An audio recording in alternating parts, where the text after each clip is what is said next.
Lorsque je me présentais à mon premier rendez-vous avec Gérard, je tenais sous le bras le livre de compta avec corrigé qu'il m'avait conseillé d'emprunter à la fac. J'avais aussi apporté de quoi prendre des notes. Il habitait dans un petit appartement ancien bien meublé au centre d'Aix. Je me demandais comment la soirée allait se passer. Je sonnais et c'est une jeune femme qui vient m'ouvrir. Je suis Lucie, la sœur de Gérard. Elle me fit la bise et me laissa entrer. Gérard était assis sur un canapé. Il me fit un signe de m'asseoir à côté de lui. Avant d'entaquer l'objet de notre entretien, il me présenta sa sœur. Lucie a décidé de consacrer sa vie à Dieu. Elle va intégrer un couvent dans peu de temps. En attendant, elle me fait la cuisine. Note, elle n'y comprend rien en comptabilité. Pour ma part, je trouvais triste qu'une jolie fille comme elle ait choisi ce chemin. Je montrai à Gérard que j'avais travaillé près de la moitié des chapitres du livre, en effectuant tous les exercices. J'y avais travaillé plusieurs heures par jour, me levant tôt le matin pour parvenir à mes objectifs. Je lui relatai les quelques difficultés que j'avais rencontrées et que j'avais notées par écrit. Il m'expliqua ce que je n'avais pas compris et me posa ensuite des questions auxquelles je répondis facilement. Il avait vraiment une jolie sœur. Il n'aurait jamais dû me dire qu'elle allait entrer en religion. Tu restes avec nous pour manger? C'est à la bonne franquette. J'avais bien envie de rester avec eux. Aussi, je n'ai pas cherché une excuse pour refuser, et j'ai dit oui tout de suite. J'ai donc répondu bêtement, c'est gentil de m'inviter. La comptabilité ayant été explicitement exclue de la conversation, celle-ci se révéla agréable. Lucie voulait absolument tout savoir au sujet de ma rencontre avec l'ange. Comment j'ai été sûr que c'était bien un ange? Quel effet ça fait d'en rencontrer un? Etc. Je lui dis que quand quelqu'un surgit soudain dans une pièce fermée à clé, alors que celle-ci était vide quelques instants auparavant, on a un instant de stupeur. Quand la personne vous annonce qu'elle est un ange, on reste incrédule. Quand elle vous annonce porter un message de Dieu qui correspond exactement à l'actualité du moment, vous êtes entre deux eaux. Quand elle disparaît ensuite devant vous de la même façon qu'elle y est entrée, le doute disparaît. Pour ce qui est de l'effet, c'est surtout le contenu du message indiquant que la petite malade serait sauvée qui m'a marqué. Comme je lui demandais ce qui l'avait poussé à choisir sa voie, qui dans mon esprit était une voie sans issue, qui la coupait du monde des vivants, elle sourit. Si vous m'aviez rencontré il y a peu de temps, vous auriez pris un air suffisant pour me demander pourquoi gâcher sa vie à la poursuite d'un Dieu qui n'existe peut-être pas. Mais maintenant vous êtes un des rares humains qui puissent croire en Dieu, preuve à l'appui. Mon choix est un choix humain et je vais vous l'expliquer. Vous êtes le dernier qui devrait s'autoriser à le contester. Un choix de vivre dans la croyance et dans la prière. Vous avez été témoin des effets de la force de la prière. Dieu miséricordieux est touché par les prières sincères, et il vous l'a montré. Bon, je reconnais que le résultat n'a pas été à la hauteur de la promesse, mais vous en connaissez la raison. Il semble, si je vous écoute, que la poursuite des fadaises imposées par les petits égos des hommes soit le top modèle de la participation au monde des vivants. Sincèrement, je ne le crois pas, et je ne pense pas que vous le croyez vous-même.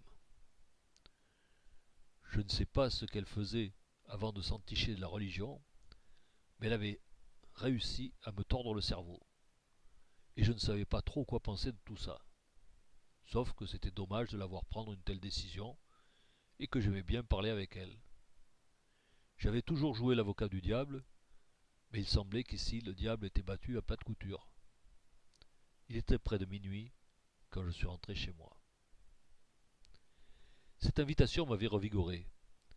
Les appréciations positives sur mon travail de Gérard avaient boosté mon moral. Élodie, épisode du patronage. Rose continuait de me conseiller dans le but de me trouver des activités sociales. J'avais continué, après l'épisode de la petite malade atteinte d'un cancer, à tenir compagnie à des personnes seules, souffrant de solitude et obligé de rester cloîtré à l'hôpital. Mais je sentais que le courant ne passait pas très bien avec les malades, surtout avec les plus âgés, qui étaient en fait les plus nombreux. Personne ne m'avait récusé, mais j'avais souvent l'impression d'être en trop, et de plus les fatiguer que de les aider. Il me semblait que j'étais fait beaucoup plus pour l'action que pour la compassion, et j'ai donc cessé de me rendre à l'hôpital.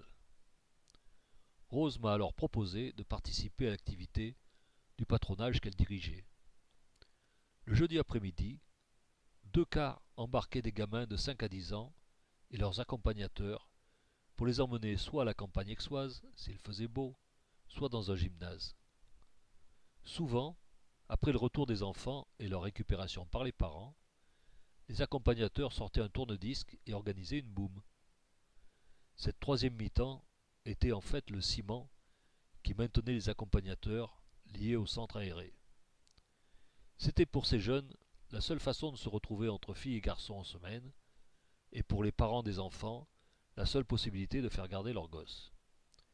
J'étais de loin le plus âgé de la bande, chargé de l'animation des activités, les autres ayant en général entre 16 et 18 ans.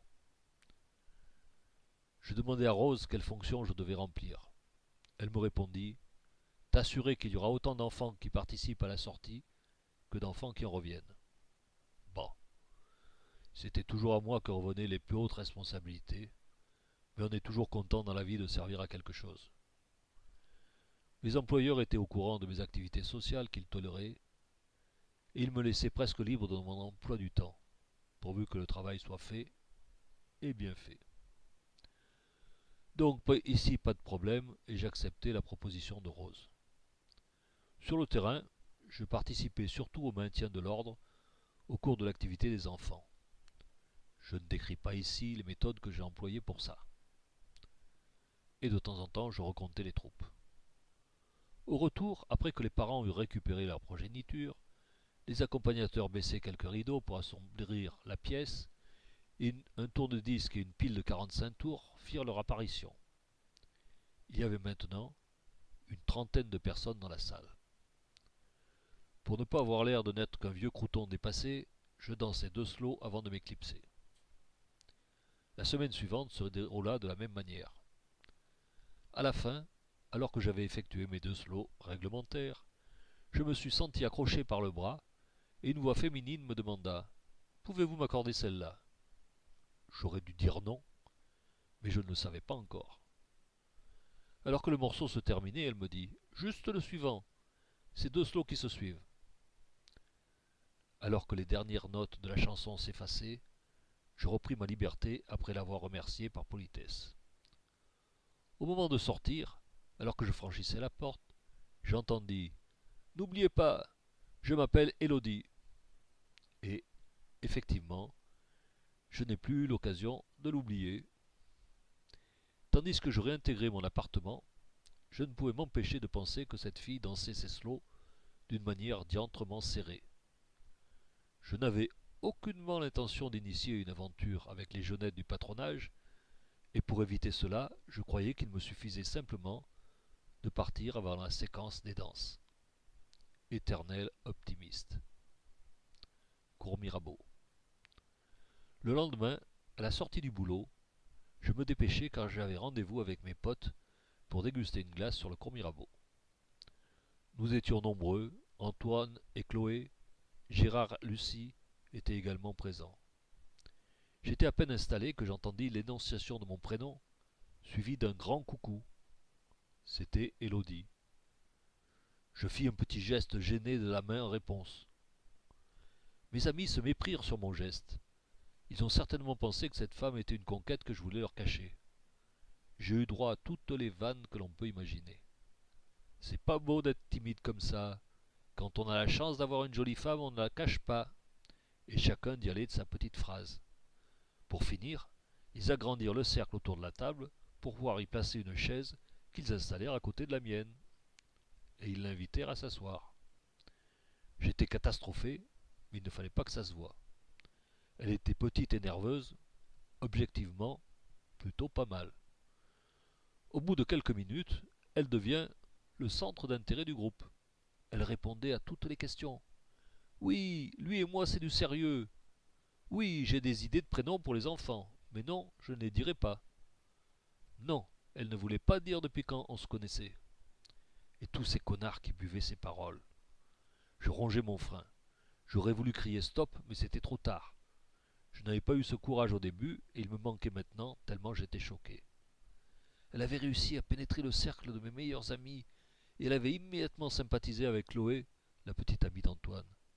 Et puis elle racontait qu'elle adorait les enfants, qu'elle voulait plus tard en avoir plusieurs, que son boulot consistait pendant la semaine à s'occuper de marmailles dans une garderie, et le jeudi des jeunes du patronage. Moi, je détestais les enfants. Ça n'écoute pas, c'est bruyant, ça change d'idée toutes les 3 minutes. Bref, c'est infernal et je n'en voulais pas. Et je devais l'écouter en silence, développer ses projets devant une assistance qui semblait me féliciter de la chance que j'avais. Retour vers le curé. Je me suis levé brusquement et je suis parti. Personne ne semblait comprendre la raison de mon comportement. Je me suis rendu au presbytère et j'ai eu la chance de rencontrer Rose et le curé en grande discussion. Je leur racontai toute l'histoire et les ennuis que cela me créait. Je vis le curé tiquer. Il n'était pas un spécialiste du comment larguer une femme qui s'accroche à un homme qui n'a rien fait pour la conquérir. Ce n'était visiblement pas sa spécialité. Il me dit « Ça va être compliqué ». Bon, ça je le savais. Il continua « Ne lui faites pas de mal. C'est une pure. Elle cherche juste un père pour l'accompagner dans sa vie de mère. Elle est mignonne. Il y a un grand nombre d'hommes qui souhaiteraient certainement être à votre place. C'est le type de femme qui ne vous fera pas dépenser une fortune en bijoux. Et puis vous menez une vie de bâton de chaise. Et il serait peut-être temps de vous fixer. » Il poursuivit. « Vous avez fait du mal à quelqu'un il y a peu de temps. Que cela vous serve de leçon. Humanisez-vous. Acceptez de vous faire bousculer. Résistez à la tentation d'utiliser la violence verbale pour vous en débarrasser. Vous en sortirez grandi, je vous assure. » Là, il se foutait de moi. « Laissez le temps au temps, ne soyez pas brutal. On ne joue pas avec les sentiments. » Je ne le laissais pas continuer. « Mon père, j'ai besoin de vrais conseils, des conseils pratiques. » Il répondit. « Je vous les ai donnés. »« Me conseillez-vous de continuer à participer aux activités du patronage ?» Il me dit. « Oui, bien sûr.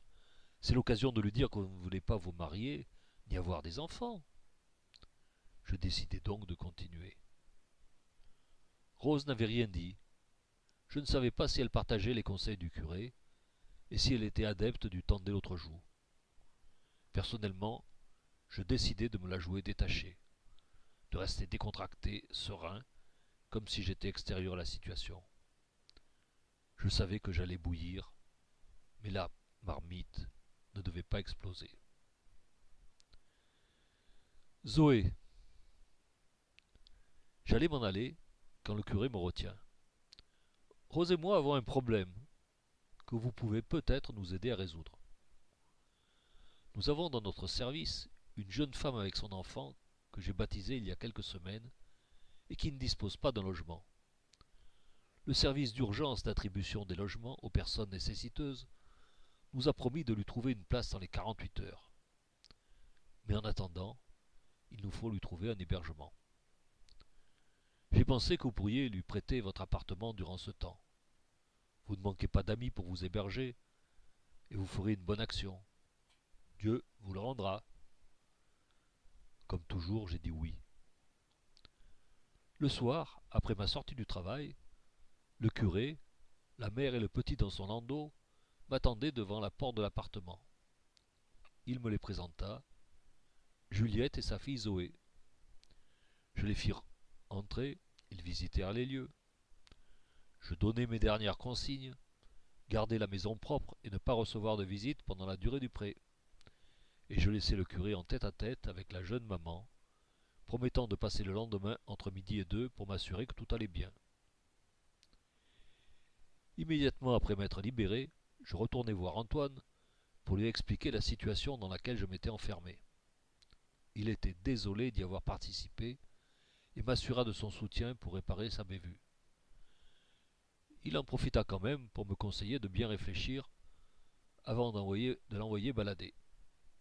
Chloé renchérit. Vous feriez quand même un beau couple.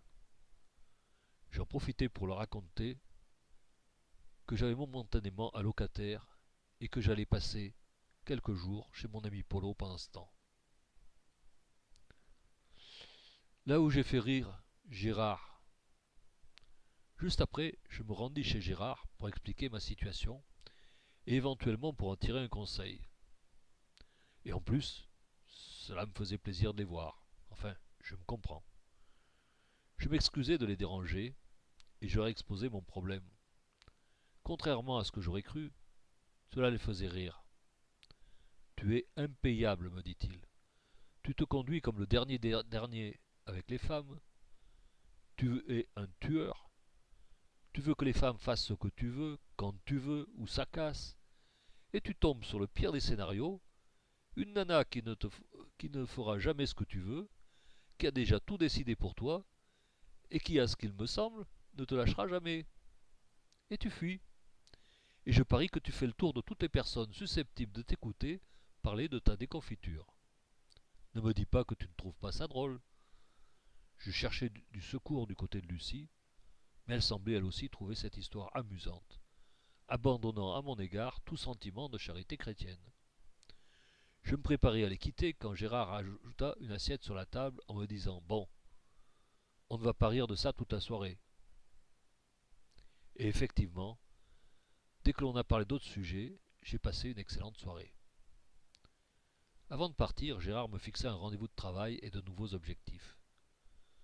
Lucie me rappela que nous avions une conversation en suspens, qui s'enrichirait avec l'affaire Élodie et avec une autre affaire que lui avait rapportée Chloé. Antoine eut l'occasion de s'entretenir avec Élodie. Chloé était présente. Il aborda le sujet de notre pseudo-relation pour la prévenir. Tu sais, il n'est pas du tout comme tu crois. Il est individualiste, critique, moqueur, et il ne s'intéresse qu'à sa personne. Il nous raconte les engueulades qu'il passe aux gosses du patronage. Il semble se régaler. En fait, il n'apprécie pas les enfants. C'est un type super si tu veux un copain, mais sûrement pas fait pour te faire ta vie avec. Moi, je peux te présenter une flopée de super mecs célibataires qui aiment les femmes et les enfants. Chloé renchérit. Il nous a raconté l'histoire d'une de ses conquêtes. Il a laissé la nana dans le flou pendant plus d'1 an avant de la larguer en 3 semaines. Je ne te raconte pas tout, Burk. Élodie souriait. Avec moi, on ne fait pas ça. Je sais où je vais. Il n'a jamais eu d'enfant et il ne sait pas ce que c'est. Quand il en aura, il saura. Et alors, ça ne sera plus la même chose. Vous raisonnez sur un mec qui n'a pas d'axe dans sa vie. Je lui en fournirai un, et je saurai le recadrer. Mes amis abandonnèrent le combat, faute d'arguments.